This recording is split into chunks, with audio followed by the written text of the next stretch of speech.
This is a question coming from our press, hindi po sa akin to galing. Well, I think we've established naman po na we are not really a love team. Yes. Pero very thankful kami sa Dreamscape dahil pinagsama kami ulit after like 2-3 years. Tapos ang ganda ng 4 ba? Ang ganda ng role na binigay sa amin. Pero tulad ng si Kyle, meron na po siyang upcoming project. So I think meron po kayong may expect sa amin as an individual po.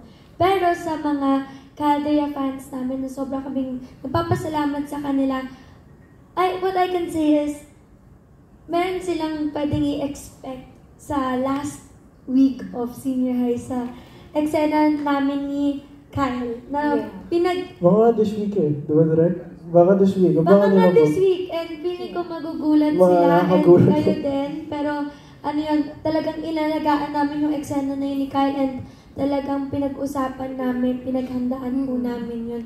Kasi ang ganda kung paano siya sinulat para kay Obet at saka kay Sky. So sana magustuhan ng Caldea fans at ninyo, supportan niyo please. Yeah, pero I think, Andrea... I think,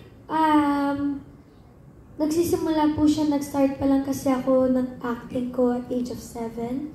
And parang nagkaroon na din ako ng mga konting partners sa Annalisa, I was 10. And then, si Grape, si JK din actually naging partner ko before. Ang dami ko pong pinagdaanan na sa mga shows ko na lagi akong may nagiging ka-partner. Tapos, nung nagkaroon na ako ng opportunity na parang, parang pwede na ako mag-solo artist. Parang gusto ko siyang i-explore. Tapos ngayon, super ko po siyang na-enjoy lang. And mas nakikilala ko kasi yung sarili ko at yung sarili ko bilang isang actress. At mas madami lang po akong pwedeng parang paglaruan at mas madami akong pwedeng makatrabaho na bago. Yun lang po. Parang ang tagal ko lang kasing madaming partners. Yes. Just wanted something new. At habang mas bata pa ako, mas madali pang mag-explore. At habang hindi pa ako super sanay, para hindi ako maging super dependent din po sa, for example, kung magkaka-partner ako. Yeah. Part of your growth as an actress na. It's not for me being paired up with a partner. Parang, I think, personally, mas nakakita ako ng personal growth kapag mag-isa po ako eh. So, yan. Pero support ako sa mga love teams. Like, nothing against them. Like, hindi ako yung, parang ayoko kasi. It's just my personal opinion and experience ko lang po. Yes, and we respect that.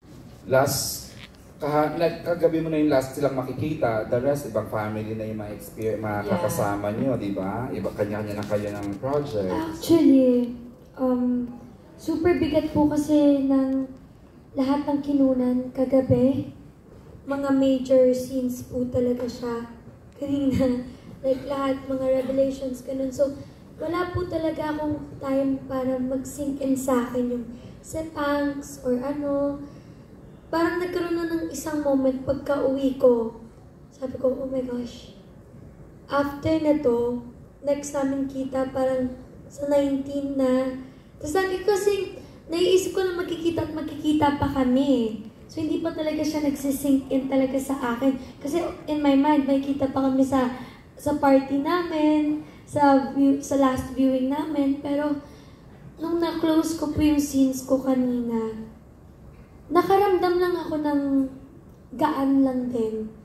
Kasi I ended with Luna po eh. My last scene was Luna. Talaga? I started my first scene with Luna and I ended with Luna.